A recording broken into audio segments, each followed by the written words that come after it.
parties to accept a more active role by the observers to the negotiations. France is convinced that an agreement can be found rapidly between the parties on the filling and management of the Renaissance Dam. There are elements of convergence which negotiations under the auspices of the African Union must make use of. France solemnly calls upon Ethiopia, Egypt and Sudan and their sense of responsibility, compromise and cooperation so as to resolve pending questions as soon as possible. France will remain mobilized so as to ensure that a negotiated solution can be found as swiftly as possible. I resume my function as President of the Council, and I now give the floor to His Excellency Mr. Sameh Shoukry, Minister for Foreign Affairs of Egypt. Your Excellency Ambassador de Rivière, Permanent Representative of France to the United Nations and President of the UN Security Council, distinguished representatives of the Member States of the United Nations Security Council, dear sister, the Foreign Minister of Sudan, and dear brothers, the representatives of the Democratic Republic of the Congo and of Ethiopia. At the outset, I would like to extend my congratulations to Ambassador de Rivière on assuming the presidency of the Security Council, and to thank Under Secretary General Inger Anderson, the Executive Director of UNEP, and the UN Special Envoy for the Horn of Africa for their remarks. Mr. President, Egypt, a nation of over 100 million souls, is facing an existential threat. A grand structure of mammoth proportion has been constructed across the artery that bequeaths life to the people of Egypt. A colossal wall of iron and steel has arisen along the banks of a great and ancient river and has cast a long and dark shadow over the future and fate of the people of Egypt. With every brick and every layer of mortar, the gird grows higher and its reservoir grows larger, and it continues to constrict the lifeblood of innocent millions living downstream of this giant dam. Last year, on June 29, 2020, Egypt came before the Security Council to warn the international community of this burgeoning danger that was brewing on the horizon. We alerted the world to the impending first filling of the gird, and we cautioned against the cost of seeking to establish exclusive control over a river on which our survival depends. We implored this august body to act with vigilance and vigor, to avert an escalation of tensions that could prejudice the peace in a fragile region. We called upon our brethren, with whom we share the riches of the Nile, to exercise responsibility and to recognize that the future and fortunes of our peoples are intrinsically intertwined. And yet, within days of the previous Security Council session held on the question of the gird, the Rubicon was crossed. Ethiopia commenced the unilateral filling of the gird, and its foreign minister declared, with no small measure of impudence, and I quote, "The river became a lake. The Nile is ours." End of quote. Nonetheless, Egypt's response to this assault on the river was to act with restraint and pursue the path of peace by seeking a settlement to this crisis through an equitable agreement that preserves the interests of all three parties. We wholeheartedly embraced the initiatives of the then chairperson of the African Union, His Excellency President Cyril Ramaphosa of South Africa, to initiate negotiations under the auspices of the African Union. And we engaged in a whole year of talks that were convened and facilitated by our African brethren to forge an African solution to this intractable problem. And yet, we have failed. After a year of abortive negotiations, and despite the tireless efforts of the chairpersons of the African Union and our international partners, we find ourselves again confronted by the reality of the unilateral execution of the filling of the gird without an agreement to protect downstream communities against the dangers of this dam. Indeed, in a further demonstration of its obstinacy, Ethiopia announced on July the 5th, 2021, a mere 3 days before the convening of this very session, that it has commenced the second-year filling of the GERD without an agreement. This blatant act of unilateralism is not only a manifestation of Ethiopia's irresponsibility and its callous indifference to the damage that the filling of this dam could inflict upon Egypt and Sudan, but it also illustrates Ethiopia's bad faith and its attempt to impose a fait accompli in defiance of the collective will of the international community as expressed and embodied in the holding of the Security Council session to discuss and take action on the question of the GERD. And in this regard, I take note and commend the European Union for issuing a statement today expressing regret that Ethiopia has begun executing the second filling without an agreement. And I encourage the Security Council and its member states to take a similar position in response to this deeply troubling development, something which has not been displayed in today's interventions. This persistent practice of unilateralism betrays Ethiopia's disregard, if not its contempt, of international law and reflects its underlying policy objectives of seeking to arrest the Nile and transform this transboundary river of life into an instrument of political influence and control, all of which threatens to undermine peace and security in the region. This is why, Mr. President, Egypt has elected to again bring the question of the GERD before the Security Council.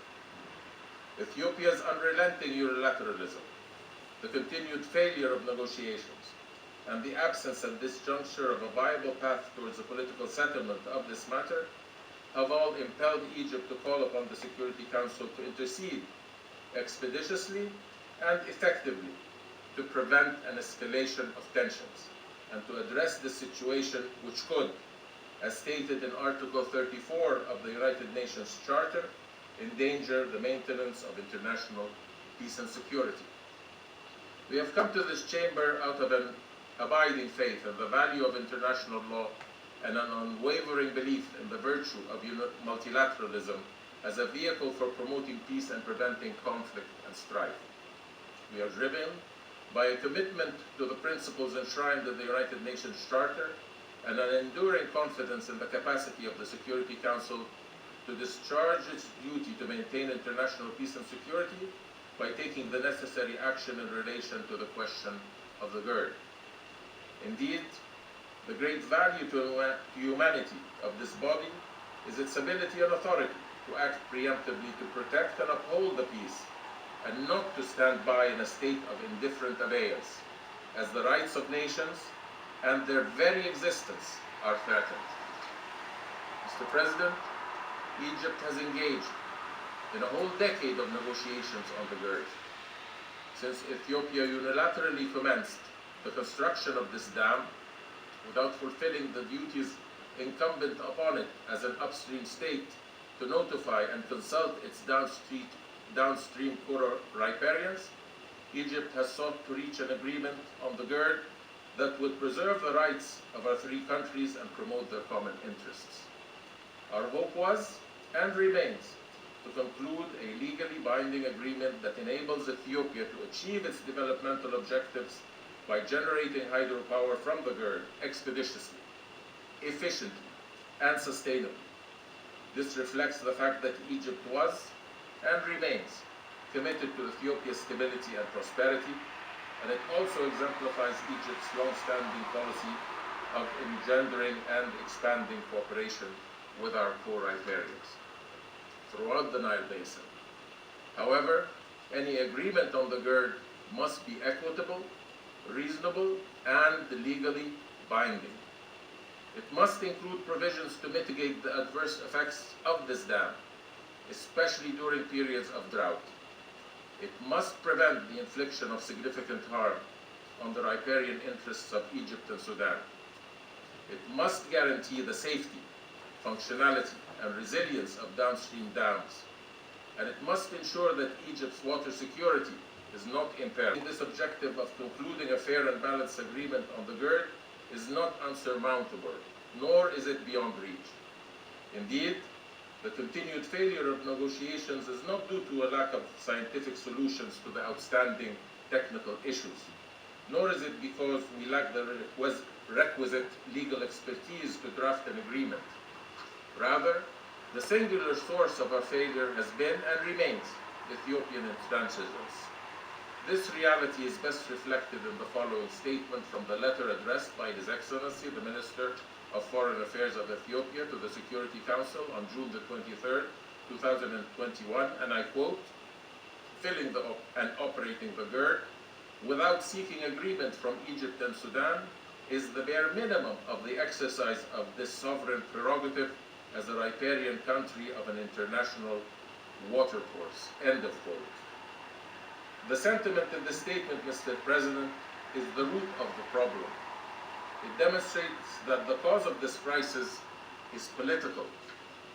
It reveals that Ethiopia is operating under the assumption that it is engaged in negotiations on the GERD out of comity or charity. Ethiopia has conveniently decided to ignore the realities of geography and appears to be under the illusion that the Blue Nile is an internal river that it can exploit to its exclusive benefit. And it seems to presume that this watercourse that freely and naturally flows to the territories of its co-riparians can be subjected to its sovereignty and placed under its dominion. This unfortunate posture has thwarted every effort to reach an agreement and has been echoed in the positions that Ethiopia adopted throughout a decade of negotiations. For instance, Ethiopia refuses to sign a legally binding agreement. It has even objected to calling the instrument being negotiated an agreement, and has proposed to designate the text as merely guidelines and rules. Ethiopia has refused to include any form of binding dispute resolution provisions and insists on codifying an unlimited right to alter and amend the GERD agreement whenever it so desires. Ethiopia has sought to justify these unreasonable positions by invoking some mythical injustice that had been wrought upon it by so-called colonial treaties or by an unfair status quo. Nothing can be further from the truth. Ethiopia was never a colony and has never concluded a treaty relating to the Nile under the threat of coercion or compulsion. Moreover, Egypt has never objected to Ethiopia's right to harness the resources of the Blue Nile. However, Egypt expects and indeed demands that its upstream co-riparian complies with its international legal obligations, which require it to prevent the infliction of significant harm against the interests of its downstream neighbors. Ethiopia is also seeking to use the GERD negotiations as a backdoor through which to consecrate an unlimited and unregulated right to construct future projects along the Blue Nile, and has demanded that its co-riparians sign a hydrological blank check that grants it unrestricted control of the river. This was expressed in no uncertain terms in a letter dated January 8, 2021 from His Excellency Ethiopia's Minister of Water, in which he stated, and I quote, "Ethiopia does not have an obligation emanating from law or practice to acquire agreement from downstream countries to construct the GERD or any future water development projects." End of quote. This policy was put into practice when His Excellency the Prime Minister of Ethiopia announced on May the 30th, 2021, that his country plans to construct over 100 dams over the coming fiscal year without even the slightest mention of the interests or equities of its co-riparians, as if Ethiopia holds exclusive proprietary rights over the Nile and the other rivers that it shares with its neighbors, which was especially apparent in the damage inflicted by Ethiopia on Lake Turkana in Kenya. Mr. President, despite Ethiopia's persistent pattern of bad faith and in spite of its incessant unilateralism, Egypt continued to negotiate in good faith and with a genuine political will to reach an equitable agreement. For a whole decade, we explored every avenue and exhausted every opportunity to conclude a document that would enable Ethiopia to fill and operate the GERD while mitigating its harmful downstream impacts. An agreement that would become an instrument of regional integration and collaboration, and that would herald a new era of cooperation between our three countries. We sought an agreement through years of fruitless trilateral negotiations, during which Ethiopia effectively torpedoed our efforts to undertake joint studies on the socio-economic impacts of the GERD and to assess its environmental impacts. And as a result of Ethiopia's obstructionism, we now have no impartial scientific record of the adverse effects of this mega dam. Egypt also accepted an invitation to participate in negotiations facilitated by the United States of America and the World Bank Group, and in which Ethiopia participated fully and freely, and that led to the drafting, after 12 rounds of intensive negotiations, of a comprehensive agreement on the filling and operation of the GERD, which Egypt signed, but which Ethiopia rejected. We also engaged in negotiations held upon the invitation from His Excellency the Prime Minister of Sudan, which, despite significant progress that was achieved, were ultimately undermined by Ethiopian intransigence. Moreover, for a whole year since the previous session convened by the Security Council on the question of the GERD, Egypt participated actively in the negotiations that were led by the African Union. We engaged in this AU-led process with a sense of optimism and faith in the ability of our African brethren to facilitate the adoption of an agreement on the GERD. We worked diligently to implement the instructions of the Bureau of the Assembly of the African Union at the summit level to reach a legally binding agreement on the filling and operation of the GERD. And we welcome the constructive engagement of our partners from the European Union and the United States in this process. However, after a year of faltering negotiations, and despite the highly appreciated good offices and untiring efforts of His Excellency President Cyril Ramaphosa of South Africa, and His Excellency President Felix Tshisekedi of the Democratic Republic of the Congo, during their respective periods as chair of the African Union, the AU-led process failed to yield the desired agreement. Our three countries were even unable to execute the simple task of compiling a complete text of a zero draft of the GERD agreement that provides a record of their negotiating positions. And countless weeks were exhausted in ineffectual virtual meetings and disagreements on peripheral matters of procedure. More troublingly, throughout this process, Ethiopia effectively derailed the AU-led negotiations. It repeatedly attempted to redirect the talks towards reaching non-binding arrangements for the filling of the GERD or for the appointment of focal points for the exchange of technical data. While these ideas may appear reasonable to the untrained eye, the reality is that these Ethiopian proposals contravene the instructions of the Bureau of the Assembly of the African Union at the summit level, which directed us to agree on the rules governing both the filling and operation of the GERD.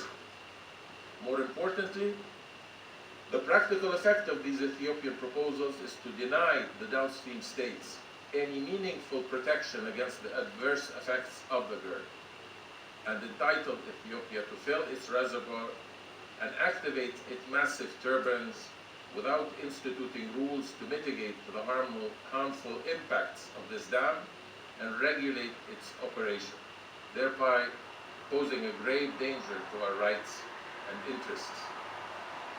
Furthermore, despite claiming to support the granting of an enhanced role to our partners who attended the AU-led negotiations as observers, the reality is that during the latest ministerial meeting held in Kinshasa on April the 4th to the 6th of 2021, upon the kind invitation from His Excellency President Felix Tshisekedi, Ethiopia rejected every proposal submitted by Sudan and Egypt to augment the AU-led process, and expand the role of our partners in order to assist us in reaching an agreement on the that I must report to the Security Council that the AU-led process in its current format has reached an impasse.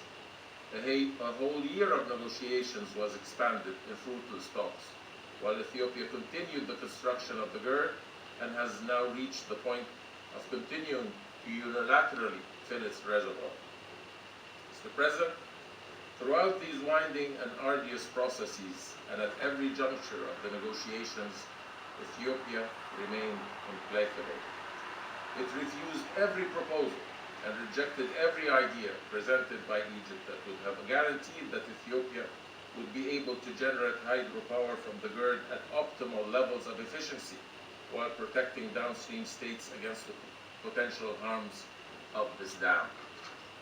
Ethiopia also blocked every compromise formula submitted to us by our international partners and continued to adopt inflexible positions designed to evade and elude any commitment to protect or even provide minimal safeguards to the interests of Egypt and Sudan. Even our efforts to engender confidence and build bridges of trust between our countries came to naught. We signed the 2015 Agreement on Declaration of Principles to affirm our commitment to reaching a fair and equitable agreement on the GERD. We presented a plan to establish a common infrastructure fund to broaden the horizons of cooperation between our countries. We proposed to contribute to the financing of the GERD to turn this dam into a symbol of friendship and brotherhood between our countries and peoples. And we suggested to extend our power lines to help energize Ethiopia and assist its quest for development. And still, Ethiopia remained unyielding in its intransigence.